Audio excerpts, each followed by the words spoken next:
역대상 7장 말씀입니다.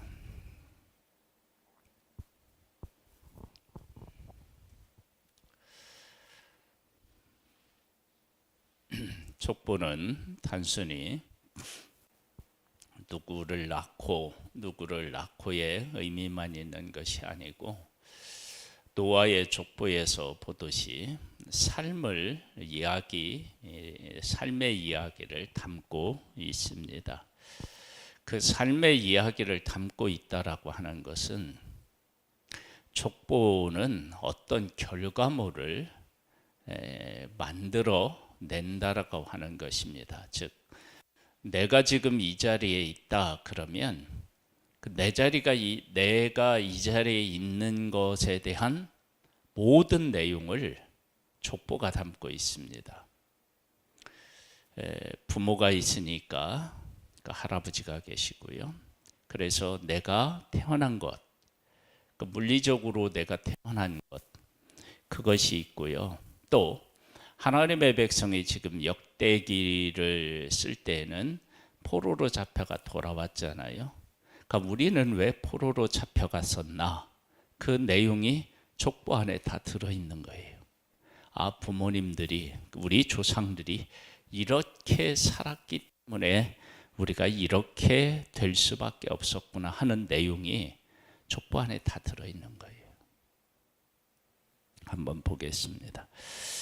익사가엘의 아들들은 돌라와 부하와 야숲과 시므론의 4사람이며 돌라의 아들들은 후시와 루바야와 여리헬과 야메와 입삼과 스메리니 다 그의 아버지 둘라의 집 우두머리라. 대대로 용사이더니, 자, 그들이 용사여서 익사갈에서 용사가 나왔는데 다윗 때에 이르러는 그 수유가 22,600명이었더라. 그러면 다윗 시대에 가장 많았다, 정점에 이르렀다, 그 이야기를 지금 하고 있죠.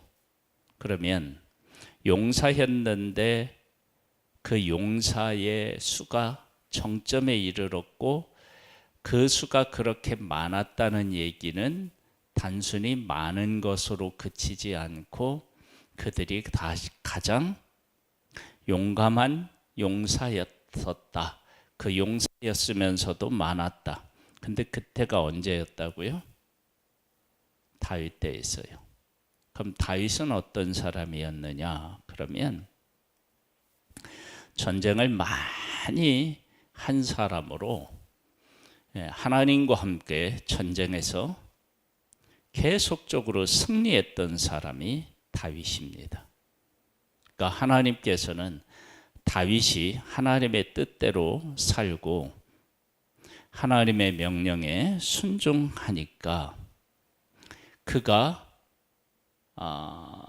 왕이 되었을 때 가장 용감한 사람들, 용사들을 그의 손에 붙여주신 하나님을 볼 수 있습니다.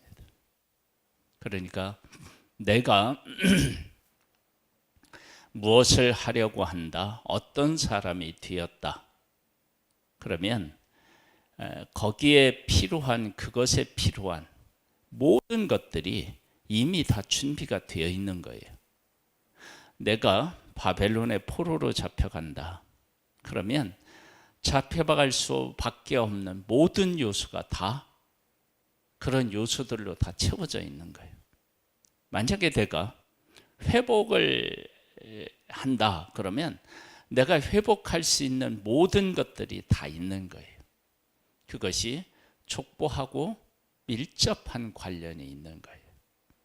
왜냐하면 족보는 단순히 족보가 아니라 삶이 그 안에 담겨져 있기 때문에 그렇습니다. 그러니까 다윗 때에 이르러서 그 수가 22,600명이었더라 그랬으니까 가장 많은 용사들이 그때 있었다. 가장 용감했다. 근데 그때 다윗은 하나님과 함께 전쟁을 한 사람이었고 하나님이 승리에 승리를 더하여 주었다. 그러니까 이게 얼마나 이게 기가 막히게 맞아 떨어지는지 모릅니다. 그러니까 우리의 삶이 하나님과 함께하는 삶이면 모든 것들이 준비되고, 내가 하나님을 떠난다 그러면 내가 망할 수 있는 모든 요소도 사실은 다 있는 거예요. 그러면서 이러한 족보들을 보면서 바벨론 포로로 갔다가 돌아온 하나님의 백성들이, 아, 우리가 이래서 이렇게 됐었구나, 아, 이래서 이럴 수밖에 없었구나, 이런데도 하나님이 우리에게 은혜를 베풀어 주셔서 회복의 은혜를 베풀어 주셨구나, 이런 것들을 깨달아 알 수 있는 것이죠. 우시의 아들은 이스라하야요.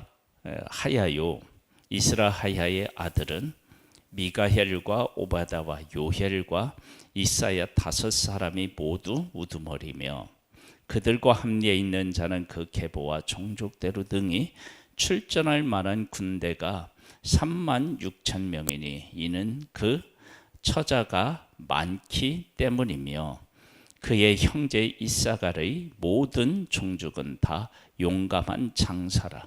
그 전체를 계수하면 87,000명이었더라. 익사갈 지파 중에서 특별히 어떤 사람이 기억나나요? 안 나죠. 그런데 익사갈의 지파에 이런 일들이 있었다라고 하는 것을 알게 돼요. 그러면 익사갈 지파의 후손들, 후손들이 이 이야기를 듣는다 그러면, 아, 우리가 이런 지파였었는데 우리가 어쩌다가 이렇게 되었지? 그러면서 그들의 삶을 돌아보고 하나님에게로 돌아올 수 있는 기회를 제공해 주고, 시리에 빠져 있다 그러면, 야, 우리 조상들은 이랬는데 왜 우리의 삶은 이러느냐, 그래서 원래의 하나님께서 요구하셨던, 원하셨던, 그들에게 베풀어 주셨던 은혜를 깨달아 알고 힘을 내야 하는 그러한 역할도 이 족보가 하는 거죠. 베냐민의 아들들은 벨라와 베겔과 여디 아이헬 3사람이며, 벨라의 아들들은 에스본과 우시와 우시엘과 여리뭇과 일이 5사람이니 다 그 집 우두머리요 큰 용사라. 그 계보대로 계수하면 22,034명이며, 바겔의 아들들은 스미라와 요하스와 엘리에셀과 엘료에네와 오므리와 여레못과 아비하와 아나돗과 알레메시니, 베겔의 아들들은 모두 이러하며 그들은 다 그 집 우두머리요 용감한 장사라. 그 자손을 계보에 의해 계수하면 22,000명이며, 여디하엘의 아들은 비란이에요. 비하란의 아들은 여우스와 베냐민과 에훗과 그나하나와 세단과 다시스와 아이 사핫이니, 이 여디야헬의 아들들은 모두 그 집의 우두머리요 큰 용사라. 그들의 자손 중에 등이 출전할 만한 자가 17,200명이며, 그의 아들은 숫빔과 훗빔과 아헬의 아들은 후심이더라. 그 다음에 이제 납달리 자손에 대한 얘기가 나오는데, 납달리 아들들은 야시엘과 쿠니와 예셀과 살루미니, 이는 비라의 손자더라. 그래서 납달리 자손에 대한 얘기는 한 줄로 끝나요. 그러면 납달리 지파는 사라졌을까요? 안 사라졌을까요? 안 사라졌겠죠. 그러면 이런 간단하게 기록해 놓았는데 납달리도 여전히 살아있다. 그러면 제일 크게 부각되는 게 뭐겠어요?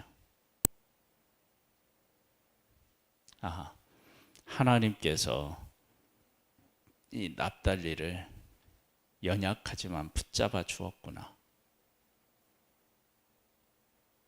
강한 자만까지 남는 것이 아니라 하나님에게 속한 자가 남는구나. 그런 것들을 아마 느꼈겠죠. 므낫세의 아들들은 그의 아내가 낳아준 아스라엘과 그의 소실 아람의 여인이 낳아준 길리앗의 아버지 마길이니, 마길은 훔김과 숫빔의 누이 마아가라 하는 이에게 장가들었더라. 므낫세의 둘째 아들의 이름은 슬로보앗이니 슬로보앗은 딸들만 낳았으며, 여기에는 이제 슬로보앗 딸들에 관한 이야기가 안 나오지만 이런 이야기를 들으면 하나님의 백성들은 그 이야기를 생각하거나 알게 되겠죠. 그러면 슬로보앗은 딸만 있기 때문에 그 약속의 땅을 분배받고 어떻게 해요? 그 지파에서 그 약속의 땅을 지키기 위해서 같은 지파, 같은 가족에게 이렇게 시집을 가서 그 지파를, 그 분배받은 땅을 다른 지파로 빼앗기지 않는 일이 있었다. 그러면 우리들은 하나님이 주신 약속의 땅에 대한 것들을 어떻게 했나? 다른 지파에 가지 않게 하기 위해도 이렇게 했는데 우리는 이방인에게 우리 땅을 빼앗겼다. 하나님께서 이렇게 족보를 이렇게 기록하면서 그 족보를 하나님의 백성들이 읽고 알아가면서 이런 것들에 대한 것을 깨달아 알고 하나님 앞에서 내가 어떻게 살아가야 되는지를 알게 하기 위함이다. 단순히 그러니까 내가 하나님의 백성이다라고 하는 것도 알지만 우리가 어떻게 이 자리에 있게 되었느냐라고 하는 것, 포로로 잡혀갔다가 어떻게 돌아오게 되었느냐, 그러면 우리는 어떻게 살아야 되겠느냐, 이런 문제가 족보 안에 다 들어있는 거죠. 마길에 하는 마하가는 아들을 낳아 그의 이름을 베레스라 하였으며 그의 아후의 이름은 세레스이며 세레스의 아들은 울라와 라겜이요 울라의 아들들은 부단이니 이는 다 길리앗의 자손이라. 길리앗은 마길의 아들이요 므낫세의 손자이며 그의 누이는 함몰레게시는 이스훗의 아비에셀과 말라를 낳았고, 스마다의 아들들은 아히만과 세겜과 리키와 아니함이더라. 에브라임의 아들들은 수델라와 그의 아들은 벨렉이요 그의 아들은 다하시요 그의 아들은 엘르아다요 그의 아들은 다하시요 그의 아들은 사바시요 그의 아들은 수델라며, 그가 또 에델과 엘르앗을 낳았으나 그들이 가드 원주민에게 죽임을 당하였으니 이는 그들이 내려가 가드 사람의 짐승을 빼앗고자 하였습니다. 그의 아버지가 에브라임이 여러 날을 슬퍼하므로 그의 형제가 가서 위로하였더라. 지금 여기에 그 아들들이 죽었는데 막 짐승을 빼앗고자 했다라고 할 때 하나님의 백성들이 누구와 싸울 때 어떻게 하면 이기고 어떻게 하면 지느냐라고 하면 하나님께서 함께 하시는 것은 이기고 함께 하지 않으면 져요. 그러니까 이러한 것들을 통해서 이들은 하나님과 함께하지 않았을 가능성이 크죠. 그래서 어떻게 되었느냐, 자기 마음대로 해서 아버지에게 큰 슬픔이 되었다. 이제 그것을 알 수 있죠. 그리고 에브라임이 그의 아내와 동침함에 임신하여 아들을 낳으니 그 집이 재앙을 받았으므로 그의 이름을 부라아라 하였더라. 에브라임의 딸은 세레라이니 그가 아래 윗성 벳호론과 우센 세헤라를 건설하였더라. 브라의 아들들은 레바와 레셉과 레셉의 아들은 델라요 그의 아들은 다하니요 그의 아들은 나단이요 그의 아들은 암미우시요 그의 아들은 엘리사마요 그의 아들은 눈이요 그의 아들은 여후 수하더라. 그래서 이 에브라임 족보에 누가 들어있나요? 여호수아가 들어있죠. 근데 그 중간에는 어떤 일이 있었죠? 슬픈 일이 있죠.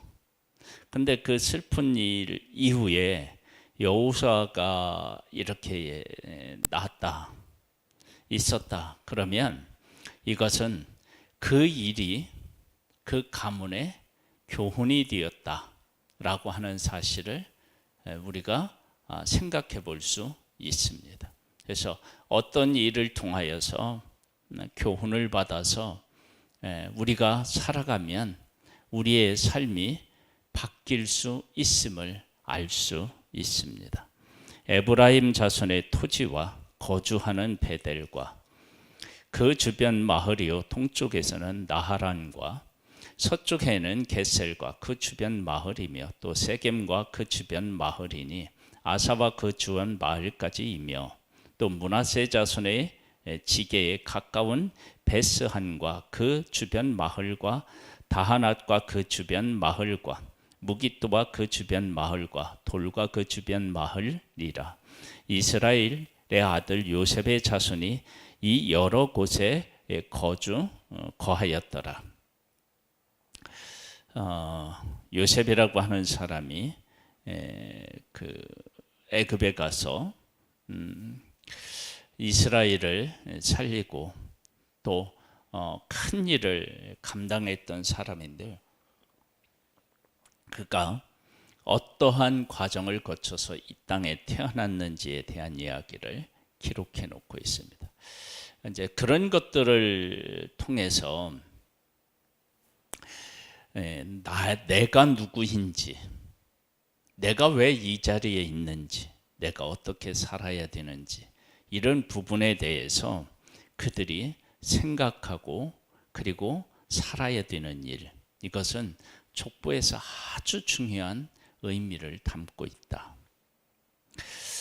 아셀의 아들들은 임나와 이스와와 이스위와 브라와요 그들의 매제는 세라이며 브라의 아들들은 헤벨과 말기엘이니 말기엘은 바르사릿의 아버지이며 헤벨은 야블렛과 소벨과 호담과 그들의 매제 수하를 낳았으며 야블레의 아들들은 바삭과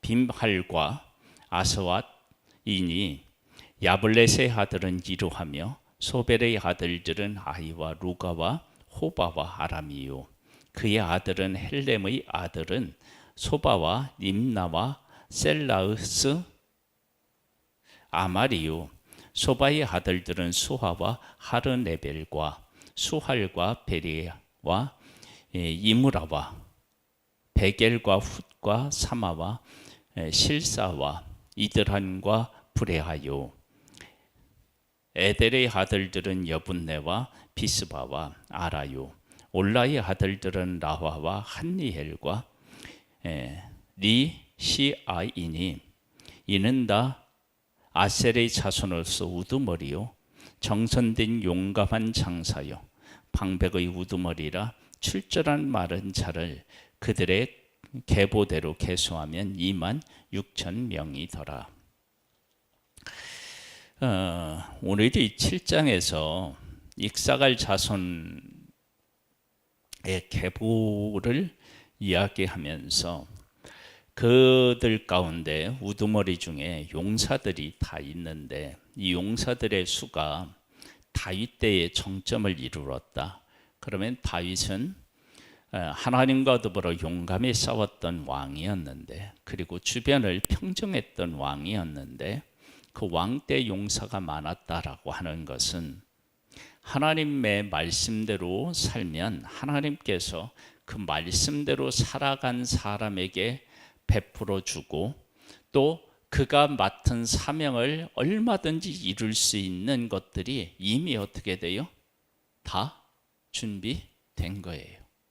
그러니까 이 족보는 내가 불순종한다 그러면 불순종에서 망할 수 있는 요소들이 있고요. 내가 순종한다 그러면 이 순종함으로 말미암아 받게 되는 복에 대한 모든 것들이 다 준비되어 있어요.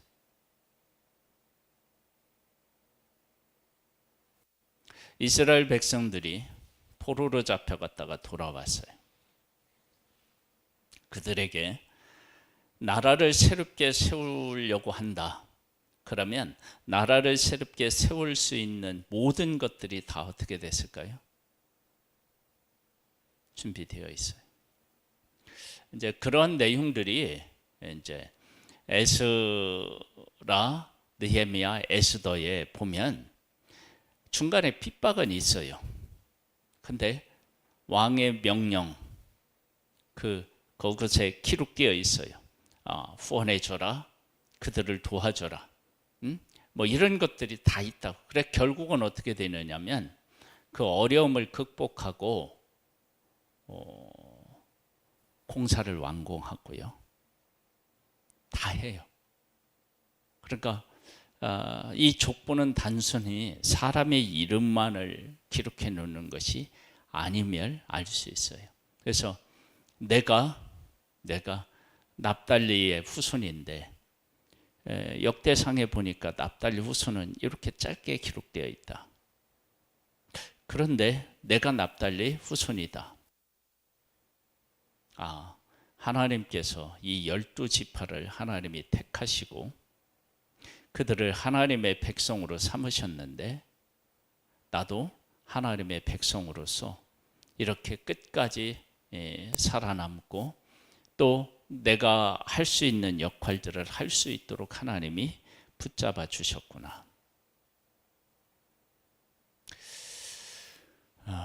우리는 하나님이 계십니다.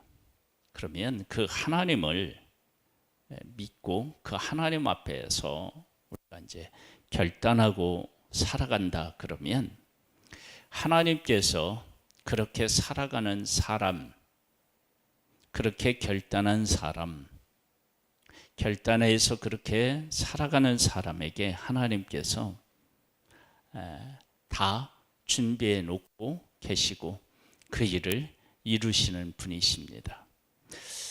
바벨론 포로에서 돌아온 하나님의 백성들은 족보를 보면서 내가 누구인지, 어떻게 내가 여기까지 왔는지, 그리고 내가 무엇을 해야 하는지를 아마 깨달았겠죠. 그리고 하나님은 그렇게 그들 백성들을 깨우치고 계신 것입니다. 우리도 오늘 하나님 안에서 내 존재를 깨닫고 내가 어떻게 여기까지 왔는지, 그리고 내가 무엇을 해야 되는지를 깨달아 알고 그 가운데서 거하는 복된 날 되기를 주님의 이름으로 축복합니다. 하나님 아버지, 은혜 위에 은혜를 더하시는 하나님을 찬양합니다. 우리가 고통과 아픔은 있어도 하나님의 약속 아래 거하는 사람은 망하지 않습니다. 왜냐하면 하나님이 언약하셨고 약속하셨기 때문입니다. 우리는 예수 그리스도 안에서 예수 그리스도를 믿고 그 안에 거하는 자들입니다. 우리가 어떻게 지금 있는지를 깨달아 알고 앞으로 어떻게 살아가야 할지를 바르게 알아서 그 가운데 거하여서 하나님이 이루시고자 하는 일에 함께하는 귀한 복된 삶이 되기를 소망합니다. 은혜 위에 은혜를 더하시는 하나님을 찬양하오고 예수님의 이름으로 기도드립니다. 아멘. 하늘에 계신 우리 아버지여, 이름이 거룩히 여김을 받으시오며 나라에 임하옵시며 뜻이 하늘에서 이룬 것 같이 땅에서도 이루어지리이다. 오늘날 우리에게 일용할 양식을 주옵시고 우리가 우리에게 죄 지은 자를 사하여 준 것 같이 우리 죄를 사하여 주옵시고 우리를 시험에 들게 하지 마옵시고 다만 악에서 구하옵소서. 대개 나라와 권세와 영광이 아버지께 영원히 있사옵나이다. 아멘.